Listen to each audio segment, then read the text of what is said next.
Esther, capítulo de número 7.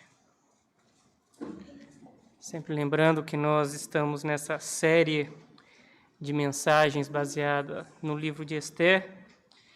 E aí, então, nós chegamos hoje ao capítulo de número 7. Já pode projetar, por gentileza.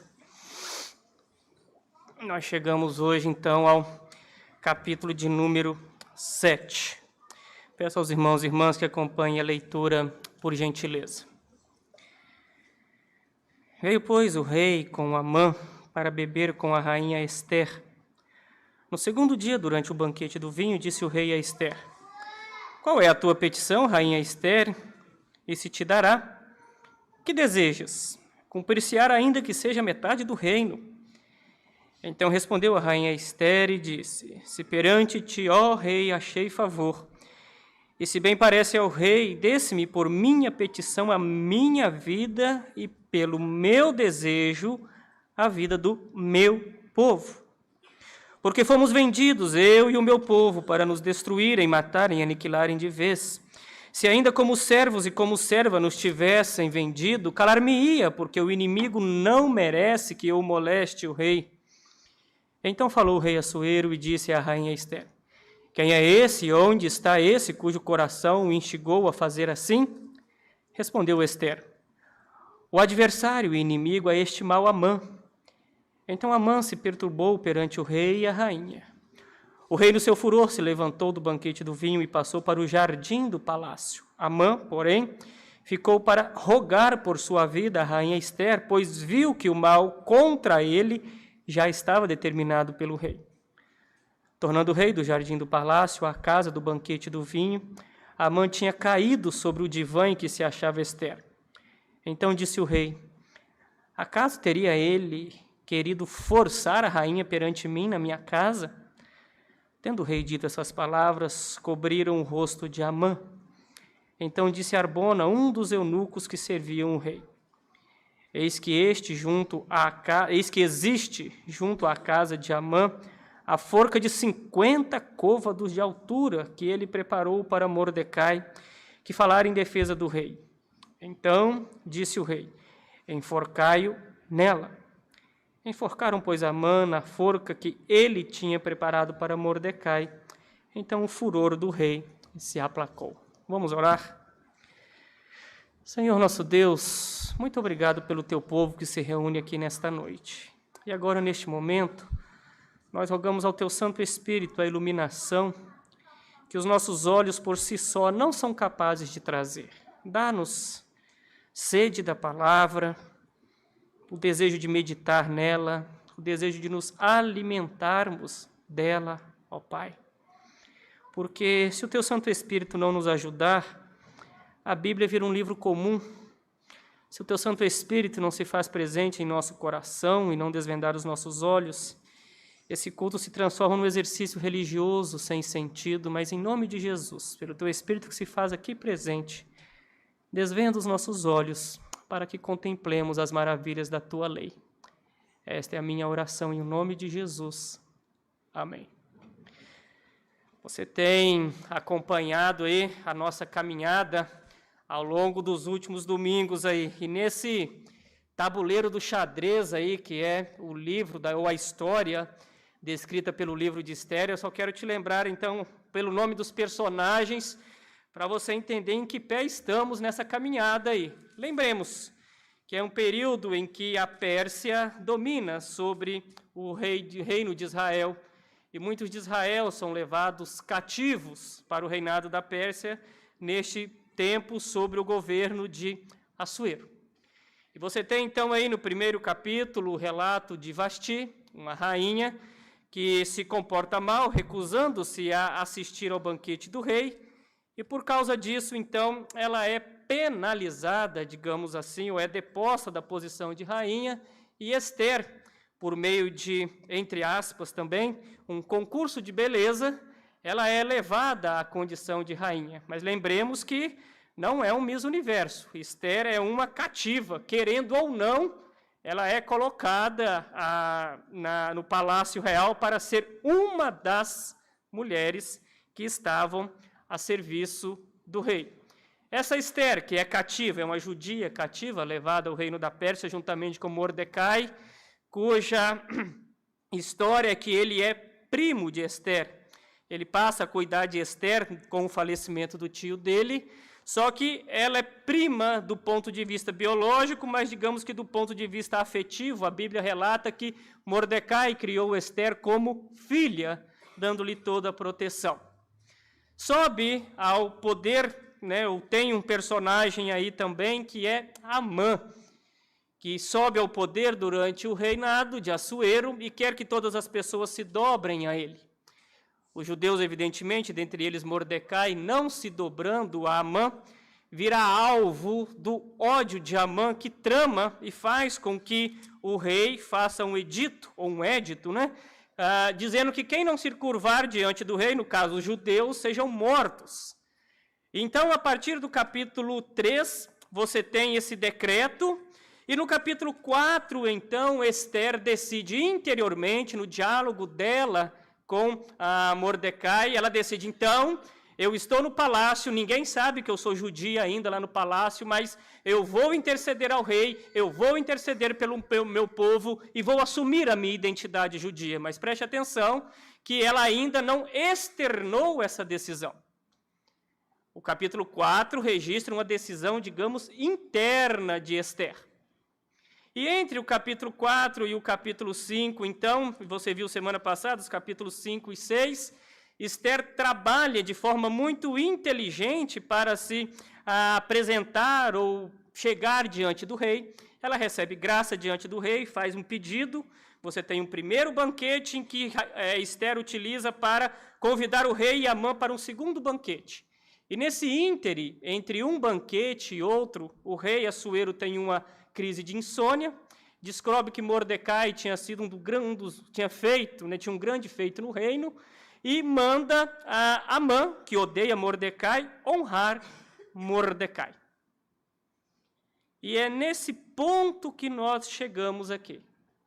Nesse intervalo entre dois banquetes. O primeiro banquete tinha acontecido, é o que Ester externa o seu desejo, ela achou graça diante do rei, e externa, então, rei, o meu desejo nesse banquete é que o Senhor e Amã venham no segundo banquete.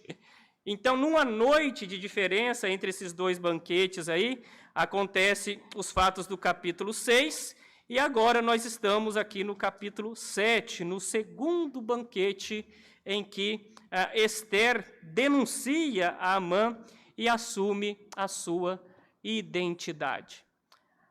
E eu quero propor para você nesta noite, ou hoje à noite, nós veremos que quando nós temos coragem de assumir a nossa identidade cristã, Deus nos dá sabedoria para pedir e concede-nos livramento.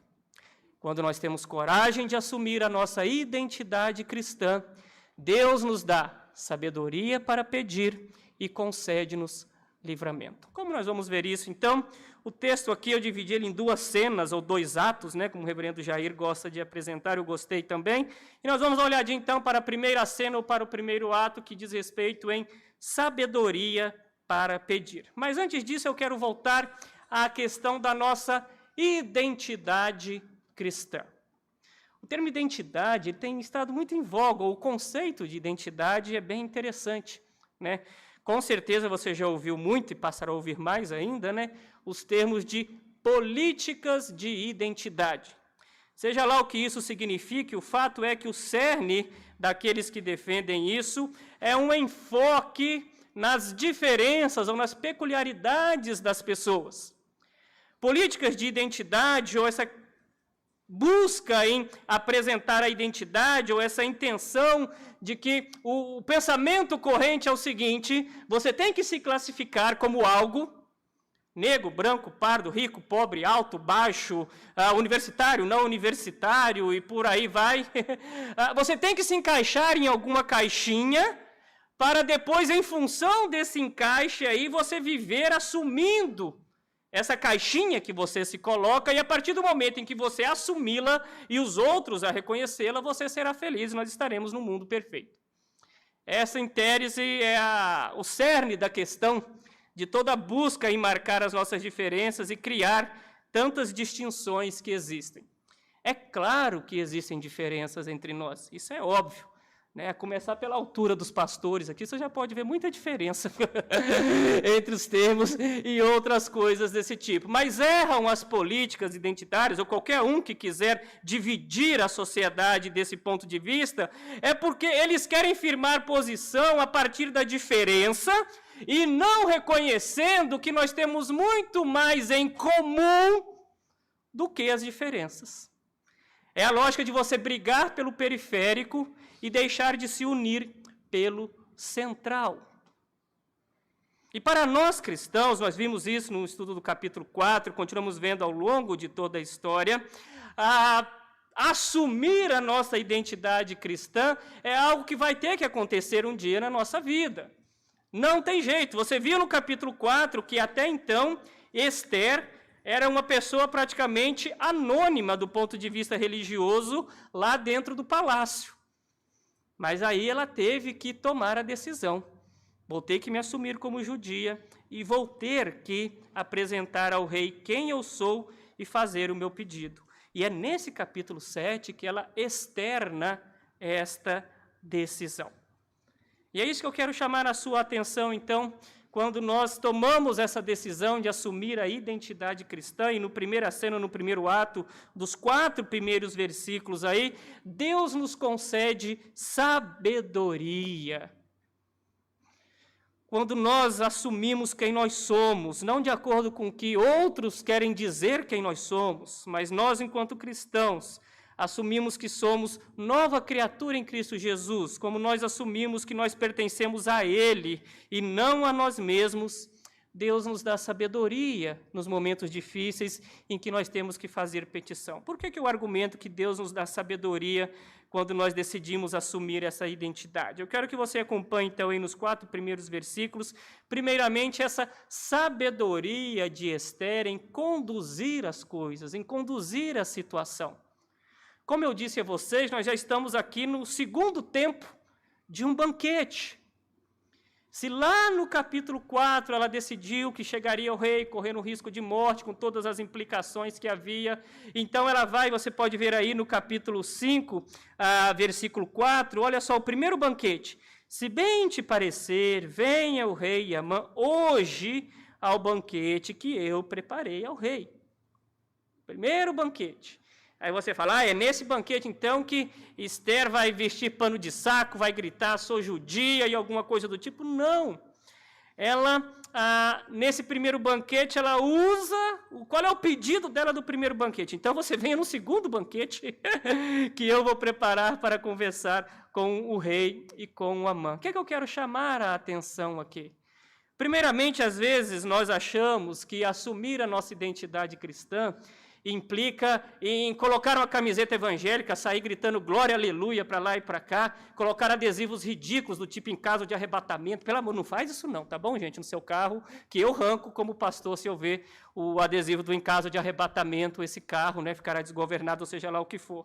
Mas a gente tem essa precipitação, né, de que assumir a identidade cristã implica em gritar, implica em ser extravagante, implica em ser precipitado, ou qualquer coisa desse tipo. Mas Esther nos ensina que os súditos do reino, aqueles que reconhecem a quem servem, também têm sabedoria, paciência e são meticulosos nas suas ações. Esther tem sabedoria não apenas porque ela tem paciência, porque ela é meticulosa e planeja bem, mas ela tem sabedoria porque ela joga dentro das regras do jogo. Como nós já vimos nos sermões anteriores, ela obedece às leis de acesso ao rei. Ela obedece às leis, né, de ordem ali, ou toda a caminhada dentro do palácio. E veja como ela é educada. Veja os versículos, versículo 13 aí, a resposta dela. Se perante ti, ó rei, se achei favor, se bem parecer ao rei, desse-me por minha petição a minha vida e pelo meu desejo a vida do meu povo. Olha quanta serenidade no falar e quantas palavras ponderadas a se dirigir àqueles ou àquele que tem o poder sobre a vida ou a morte dela nas mãos. Esther nos dá um exemplo de que o fato de que nós sermos súditos do reino não nos dá o direito da desobediência civil gratuita e voluntária. Não é o nosso ego que define quando devemos desobedecer ou não. É claro que a Bíblia diz que importa antes obedecer a Deus do que aos homens, mas é quando a nossa adoração a Deus é que está em jogo, é que a Bíblia permite a desobediência civil. Longe disso, nós somos cidadãos do reino e devemos ser exemplares e excelentes, educados de tudo aquilo que nós fizermos. Uma terceira lição dessa sabedoria de Esther para pedir é o argumento que ela usa, para convencer o rei. E aqui é muito interessante. Ela começa, olha a ordem que ela coloca aqui no versículo 3. Se perante ti, ó rei, eu achei favor, e se bem parecer ao rei, desse-me por minha petição a minha vida e o meu desejo. Aqui tem uma sutileza, eu não vou dizer sagaz, porque às vezes o termo pode ser até meio depreciativo. Mas Esther joga para com o rei a lógica seguinte: ei, eu ganhei o concurso de modo figurado. Eu sou uma das suas preferidas. Se esse edito for para frente, eu não estarei aqui para frente nos próximos dias. A lógica é, rei, eu vou exagerar aqui, tá, irmãos? Tá? Esther não falou isso, mas é só para entender. Você está vendo o que o senhor está perdendo? É mais ou menos assim a argumentação de Esther. É claro que bem polida, evidentemente. Mas é interessante que ela sabe fazer a leitura do desejo do rei e das consequências de se levar à frente o edito do rei. Crentes têm que aprender a ser isso, não é mentir, mas é saber ler aqueles que não são cristãos, o que a vida deles gira em torno e quais as consequências do egocentrismo desse não cristão. É isso que Esther faz. Assuero talvez vive em função de sexo. Assuero talvez vive em função de mulheres. E eu vou mostrar para ele como que ele comete um suicídio de desejos quando leva esse edito à frente e perde aquilo que ele lutou para ter, ou que fez um concurso para ter. É sábio da parte de Esther, sem contrariar a palavra de Deus, apresentar e saber ler aqueles que não servem a Deus e que estão ao nosso redor. Lembre-se que a atmosfera aqui está bem carregada. Amã já está tenso, porque ele já viu que ele foi obrigado a honrar Mordecai, como você viu a semana passada. E Esther também nos mostra esse equilíbrio, essa sabedoria de Esther, esse equilíbrio entre a coragem e a prudência, quando nós temos que tomar decisões importantes ou fazer pedidos importantes. Isto é importante, Estou repetindo aqui, sendo repetitivo, mas isso tem que ser bem claro à frente, aos nossos olhos, para que nós possamos saber como lidar com as pessoas. A cena aqui é tensa. Se você tem acompanhado os sermões, estabilidade emocional não é o forte de Assuero, não. Essa mulher me desobedeceu, sai para ela e vem outra. Amã, como você é um cara gente boa, você quer matar judeu? Vamos matar judeu. Numa canetada vai judeu tudo para o espaço, assim, Então, assim, é com esse tipo de gente que Esther está lidando.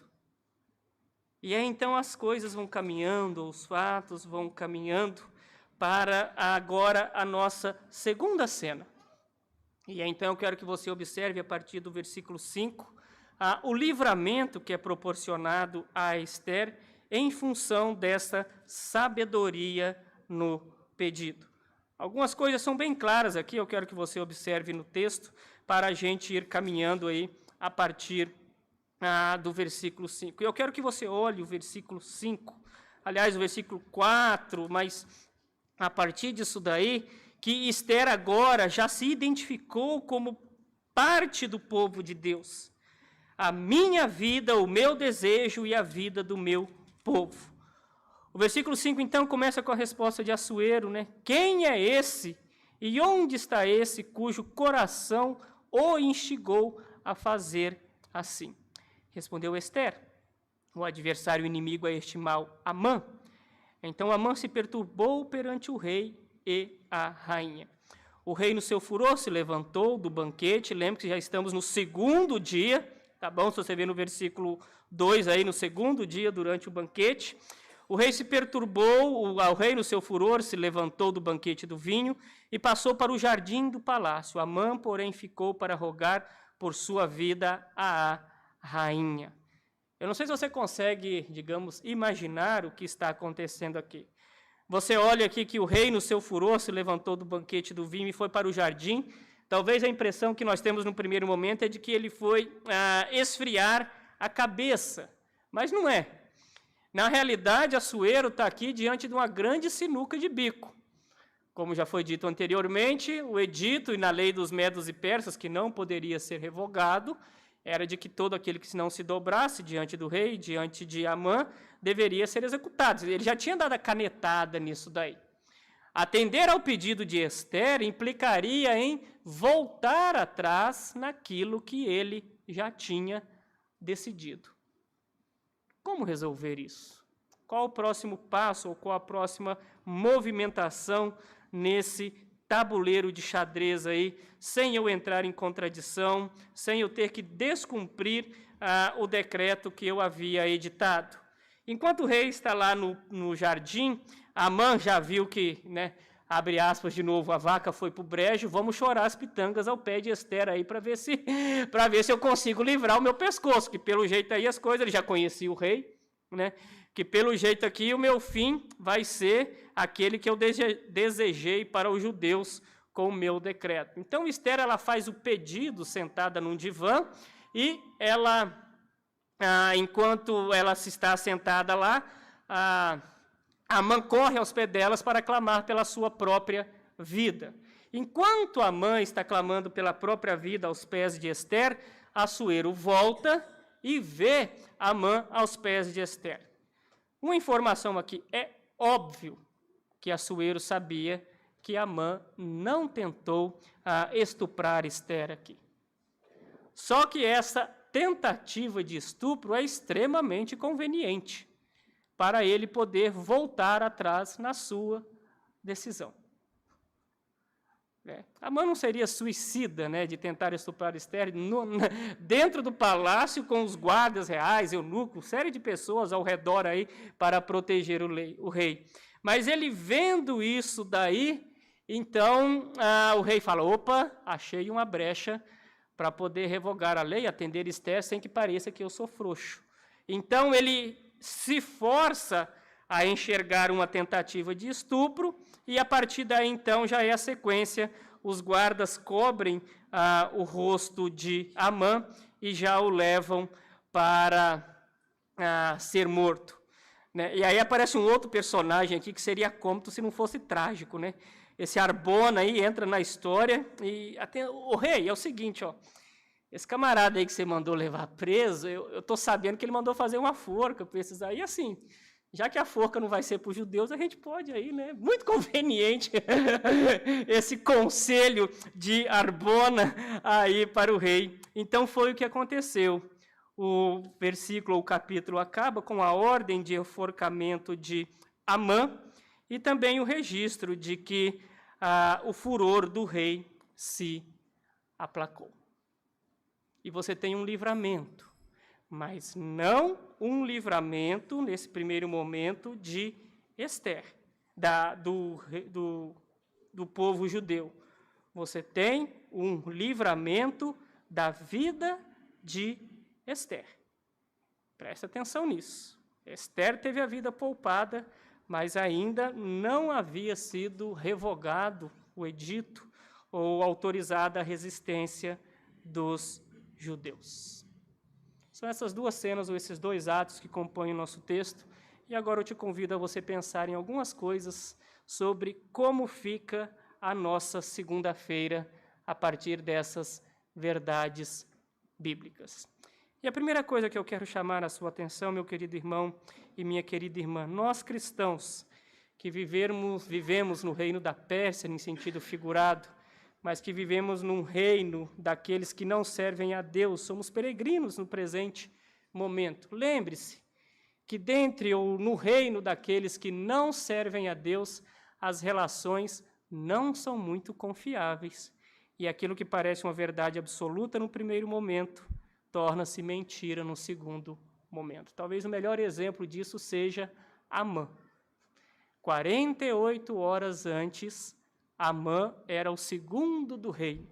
Tinha um ego todo inflado, né? Se você lembra do capítulo número 5 aí, fez festa, mandou chamar, ouvia, né, os amigos, a esposa, estava se achando o máximo.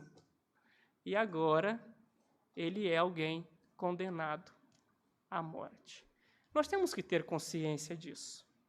Porque vai ter um dia na nossa vida, com certeza acontecerá, não somente o dia, mas vários, em que a gente vai ter que definir se nós vamos pautar a nossa existência de acordo com as regras daqueles que não são do reino de Deus, que são do reino da Pérsia, ou se vamos pautar a nossa existência de acordo com as regras do reino.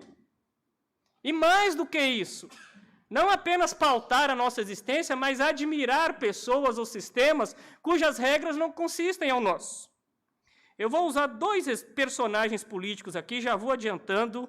Não adianta você querer me enquadrar em nenhum espectro político, tanto como são dois personagens bem distintos. Mas só para você entender como que as coisas mudam e a gente se precipita em julgamentos ou impressões. Personagem 1, a atual ministra do Meio Ambiente, Marina Silva, que tem uma biografia fora de série.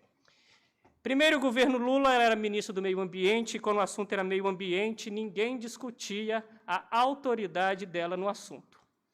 Ela não durou, se eu não me engano, 2 anos no cargo, saiu dizendo horrores a respeito da máquina dos opositores dela, e em 2014, na primeira eleição da então candidata Dilma Rousseff, surgiu o termo desconstrução de imagem. Se você tem um pouquinho de memória política e sabe o que fizeram com a Marina Silva no final daquele primeiro turno, politicamente é uma coisa de dar vômito. De dar vômito. Ela era uma terceira via disparada nas pesquisas, com a desconstrução de imagem, não chegou nem ao segundo turno, mas agora está sentada na cadeira com aqueles que outrora a trataram como um tapete a ser descartado. No reino da Pérsia, as regras mudam. Segundo personagem, para eu ser equilibrado na balança. 20 de abril não, né? Mas abril de 2020, o então ministro da Justiça, Sérgio Moro, faz um pronunciamento que muitos classificam como histórico, né, durante o governo Bolsonaro, renunciando à pasta e fazendo acusações ou insinuações muito graves. Eleição para Senado de 2022, sob o risco de não ser eleito ao Senado pelo governo do Paraná, Bolsonaro é obrigado a voltar. Bolsonaro não, né? Sérgio Moro tem que tirar foto e apresentar a sua simpatia pelo governo atual para ser eleito senador. Irmãos, não estou julgando os personagens. Oro, e sou sincero, Marina Silva tem biografia bonita, que ela seja excelente no exercício da sua função. Oro para que o Sérgio Moro seja excelente no exercício da sua legislatura. Mas vem como as coisas mudam. Vê como no reino da Pérsia, essa divisão entre bandidos e mocinhos não é tão clara quanto nós, tolos, compramos brigas desnecessárias. E a gente vai ter que decidir como nós vamos nos comportar. Com verdades relativas, com desconstrução de imagem, com retorno a desdizer, abre aspas, aquilo que eu disse outrora, ou seremos coerentes com a nossa cidadania celestial, acima de todo e qualquer espectro político? As coisas mudam rapidamente, longe do reino, aqueles que estão longe do reino do Senhor Jesus. Parece que se cumpre a palavra dita em Provérbios: quem abre uma cova acaba caindo nela, e a pedra rolará sobre quem a pôs em movimento. Mas existe uma segunda lição que eu quero chamar... acho que eu exagerei aqui. Deixa eu voltar. O corpo técnico aí me ajude. Tá. Ok, vamos lá. Eu preciso da minha orientação aqui. Voltamos? Ótimo, muito obrigado. Existe uma segunda lição. existe um Amã dentro de cada um de nós na construção da nossa identidade. Eu quero chamar a sua atenção para esses personagens ao longo do livro de Esther. Se você quiser criar algumas caricaturas aqui, é bem interessante. Em torno de quê você constrói a sua imagem? Quem é você? E aí, quando nós olhamos um pouquinho a história, talvez Vasti pode ser considerada uma feminista rebelde, não obedeço a homem nenhum, faço o que eu quero. Assuero pode ser alguém que constrói a sua identidade a partir da autoridade que ele tem como rei. Eu defino quem vive, eu defino quem morre. Amã é alguém que procura autoafirmação pelo poder, gosta de dinheiro, gosta de riqueza, gosta de ser bajulado. Mordecai é alguém que é perseguido por sua identidade. E Esther é alguém que vai assumindo a sua identidade cristã ao longo do tempo, de agente secreta de Deus, alguém que coloca a sua vida em risco para salvar o seu povo. A questão é que todos nós, quando formos responder a pergunta, quem sou eu diante do espelho, nós temos um Amã dentro de nós. Nós temos um Amã dentro de nós que gosta de construir a nossa identidade a partir de curtidas nas redes sociais. Se Amã tivesse redes sociais, com certeza ele gostaria dos milhares de likes, evocando e elogiando ele. Ele gostaria de ser elogiado pelo rei, constrói talvez todo o seu ministério, a sua vida, a partir de bajulação. Nós somos assim também. Ora bajuladores, ora bajulados. Gostamos dessas coisas. Mas e se nós, ao invés de construirmos a nossa identidade a partir de critérios não cristãos, quando nós somos perguntados quem nós somos, ao invés de nós estarmos preocupados com as nossas diferenças periféricas, olhemos para a centralidade do nosso ser, que é aquilo que Esther olhou, é a minha vida e o meu povo. Essa sou eu. Não importa se eu estou no palácio e os outros estão nas províncias distantes. Não importa se eu tenho eunucos a meu serviço e os outros que estão lá fora não têm. Eu não sou, ou a minha identidade não é direcionada ou definida pela quantidade de dinheiro pelas pessoas que me servem ou pela admiração que os outros têm pela minha beleza. Eu sou parte do povo de Deus. E é isso que define quem eu sou. E é nisso que o cristianismo é distinto. Os outros querem criar essas enormes subdivisões, seja de renda, de gênero, de cor, de escolaridade, seja lá o que você quiser, a caixinha que você quiser criar. Porque eles querem que nós fiquemos nos digladiando para se vender. É quebrar as pernas para vender a muleta, tática antiga, que eles usam, inclusive, diante do povo de Deus. Nós somos diferentes, sim. Nós temos obstáculos a serem superados. Mas antes disso, e maior que isso, não importa a minha cor, a minha altura, a minha procedência, o meu sotaque, o PhD na frente do meu nome. Antes disso, sou eu e o meu povo. A igreja da qual eu faço parte. E é isso que é lindo para nós. E é isso que política identitária nenhum é capaz de superar. Porque eu não olho para mim, eu não quero que o outro me aceite goela abaixo. Eu olho que eu faço parte de um corpo. Eu olho que eu faço parte de um povo. Tem coisa mais linda quando nós estamos na ceia do Senhor e somos chamados a essa mesa, gente com tanta história diferente. Tomemos cuidado quando nós vamos responder quem nós somos. Não é a Pérsia quem define quem nós somos. Não são os sociólogos da Pérsia que decidem quem nós somos. Não são os filósofos nem os pedagogos da Pérsia que decidem quem nós somos. Não são os economistas da Pérsia que decidem quem nós somos. Nós já temos uma nova identidade em Cristo Jesus e fazemos parte desse povo.